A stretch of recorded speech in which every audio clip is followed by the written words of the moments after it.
सबैजनालाई नमस्कार। फेरि पनि आज सहयोगको चौथो दिन हामी सबै उपस्थित भइसकेका छौँ। हाम्रो गोविन्द सोल्टी अनि त्यस पछाडि हाम्रो सहयोग उठाइरहेका सम्पूर्ण टोलीहरू भाइहरू सबैजना आइसकेका छन्, हाम्रो मामा। र आज पनि फेरि पनि सबैजनाले सहयोग गर्नुपर्छ। हामीले चाहिँ आफ्नो इष्टमित्र गाउँको नातेदारलाई यस्तो समस्या परेको बेला सबैजनाले सहयोग गर्नुपर्छ भन्ने उद्देश्यले त्रिवेणी गाउँपालिका वार्ड नम्बर 2 हाल पतिरी बस्ने 31 घरका घरधुरी सबैजनाले सहयोगी मनले चाहिँ के अरे आर्थिक सङ्कलन गरेर आज चाहिँ उहाँ भेषराज पुनलाई भेट्न आउनुभएको छ। उहाँलाई चाहिँ आफ्नो टोलले उठाएको रकम हस्तान्तरण गर्न आउनुभएको छ। सबैजना सहयोगी मनहरूलाई धेरै धेरै धन्यवाद दिन चाहन्छु। विशेष गरी यहाँ उहाँको दुःख मर्म बुझेर हामीले पनि उहाँलाई उपचारमा सहयोग गर्नुपर्छ भन्नेले सबैजनाले मनकारी मनलाई धेरै धेरै धन्यवाद दिन चाहन्छु। उहाँ हामीले भर्खरै फेसबुकमा थाहा भयो। फेसबुकमा पहिला त हजुरको भिडियो हेर्दाखेरि मैले चिनेन, नचिनेपछि को रहेछ भनेर खासै त्यति मैले वास्तव गरेन। अनि दोस्रो भिडियो हाल्दाखेरि मैले चिने यहाँ घर परिवार सबैलाई। त्यसैले अब लाग्यो कि अब गाउँघरकै छरछिमेकी हुनुहुन्छ, अब पहिला थाहा भएन। अब बिरामी हुनुहुन्न रहेछ, सबैले अलिअलि सहयोग गर्दाखेरि सहयोग भयो भने अब उपचारको लागि उपचार पाउनु नै बिरामीले ठुलो कुरा हो भन्ने लाग्यो। हजुर अनि हजुरहरू सबैजनाले आज बिहानै रकम के अरे सङ्कलन गर्नुभयो कि हिजो अस्ति नै योजना गराउनु भएको मैले यसरी अब आज सुनेको मैले 3 दिन भयो। अनि त्यस्तै थियो, म बुढासँग खासै त्यति कुरा गर्न टाइम भएको थिएन। आज बिहान मात्रै मैले बुढासँग कुरा गर्दाखेरि रकम बिरामी हुनुहुन्छ, के गर्ने सहयोग भन्दाखेरि सहयोग गर्न जाउनु नि त भनेर उहाँले भन्नुभएको थियो।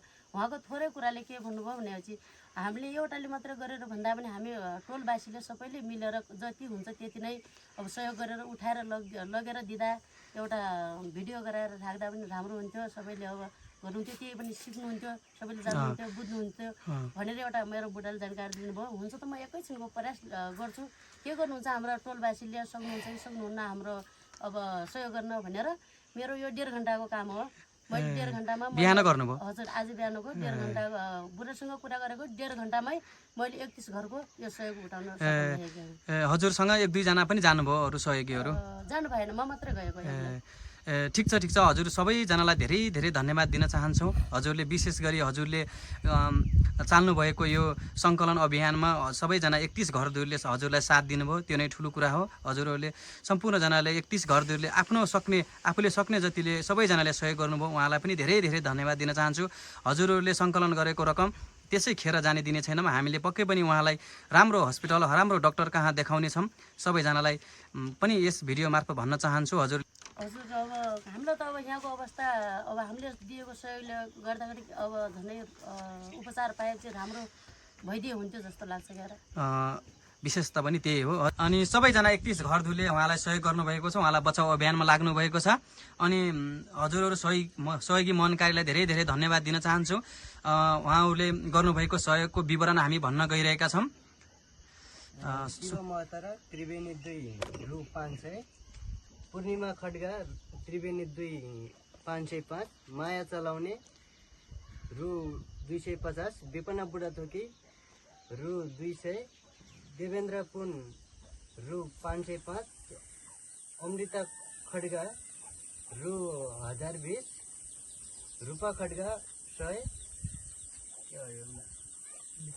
मित्र बहादुर खड्गा रु 100, कल्पना पुन रु 200, रूपलाल बुढाथोकी रु 200, नन्दी पुन रु 150, दुर्गा खड्गा रु 550, लीला बुढाथोकी रु 250, धनी बुढाथोकी रु 200, लीला बुढाथोकी रु 500, कुमार थापा रु 200,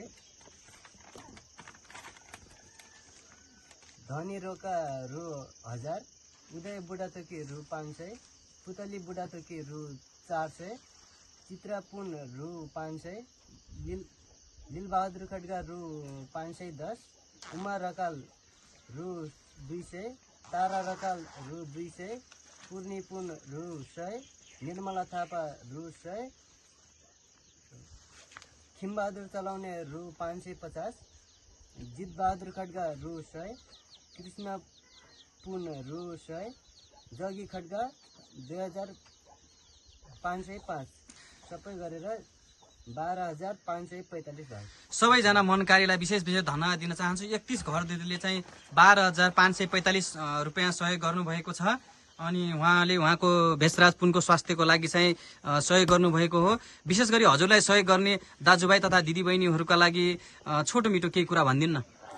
मलाई जतिले पनि सहयोग गर्नुभएको छ दाजुभाइ दिदीबहिनीहरूले उहाँहरूलाई जति आफ्नो सक्दो सहयोग 150,000 जति गर्नुभएको छ उहाँलाई धेरै धेरै धन्यवाद दिन चाहन्छु। हजुरहरूको सहयोगले हजुरहरूको यो सहयोगले मेरो उपचार छिटो नै होला भन्न चाहन्छु।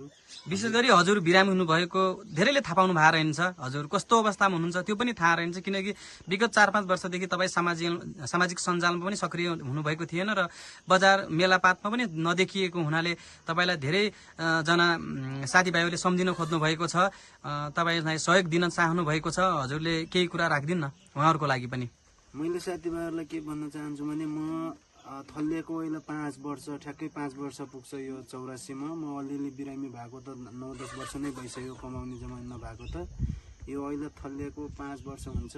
अब सहयोग गर्नुहुन्छ भने मसँग क्युआर छैन, मसँग खाता पनि छैन, अहिले केही पनि छैन। मैले अस्तिको भिडियोमा पनि भनिसकेको छु, जतिले सहयोग गर्नुहुन्छ दाइभाइ साथीभाइहरूले लील प्रकाशको नाममा राखिदिनु होला। सँगसँगै हाम्रो गोविन्दको पनि छ, उहाँ कतिपयले उहाँलाई पनि सहयोग गर्नुभएको छ। गोविन्द भाइले पनि गरिरहेछ, गोविन्द भाइको पनि क्युआर छ, त्यसमा पनि राखिदिनु होला। मसँग अहिले क्युआर पनि छैन, मोबाइल ब्याङ्किङ पनि छैन, म अब नसकेर केही गर्न सकेको छैन। विशेष गरी भन्नुपर्दाखेरि गोविन्द र म मात्रै नभएर तपाईँहरू सबै पनि हामी जस्तै हुनुहुन्छ। तपाईँहरू सबैले आफ्नो इष्टमित्रलाई आफ्नो खातामा क्युआरमा पैसा हालेर आफै पनि आएर यहाँ सहयोग गर्न सक्नुहुन्छ। विशेष गरी हामी पनि तपाईँ जस्तै हौँ, तपाईँले पनि हामी जस्तै सोचेर उहाँलाई सहयोग गर्न सक्नुहुन्छ, किनकि सबैजना मिलेर उहाँलाई उपचार गर्ने हो, उहाँको निको भएको राम्रो देख्न सबैको इच्छा छ। अब साथीभाइहरूले मसँग त्यो क्युआर सिआर छैन। मैले अब हजुरहरूले जति सहयोग गर्नुहुन्छ, अब नजिक बजिक भएको मान्छेहरू घरै आउन सक्नुहुन्छ, टाढो देश विदेशबाट सहयोग गर्न चाहनुहुन्छ भने गोविन्द भाइको पनि क्युआर छ, गोविन्द भाइको पनि खाता छ, लील प्रकाश भाइ सालको पनि छ। उहाँलाई सहयोग गरिदिनु होला, उहाँलाई उहाँको खातामा हालिदिनु होला, उहाँहरूले ल्याएर मलाई दिइहाल्छन्। हजुरहरूले सहयोग गरिदिनुहोस्, मलाई बचाउनुहोस्। म धेरै बिरामी भइसकेँ, मेरो घरमा आर्थिक स्थिति कमजोरी छ, धन सम्पत्ति केही पनि छैन। जति भएको मैले 8-10 लाख रुपियाँ औषधि यतै अलि यताउता गरेर सिधै सकेँ। हजुरहरूले मलाई सहयोग गरिदिए मेरो रोग निको पारिदिनु होला भन्न चाहन्छु। धेरै धेरै धन्यवाद हजुरलाई। अनि विशेष गरी उहाँ सहयोग लिएर आउनुभएका आदरणीय उहाँसँग चाहिँ थोरै कुराकानी गरौँ। अनि हजुरले सहयोग गर्नुभयो, तपाईँ जस्तै दिदीबहिनीले सहयोग गर्ने इच्छा मनमा राख्नु भएको छ, तर आउने समय पाउनु भएको छैन। अनि उहाँले पनि तपाईँ जस्तै अभियान चलाउन खोज्नु भएको छ भने उहाँहरूलाई के कस्तो सन्देशहरू दिन चाहनुहुन्छ?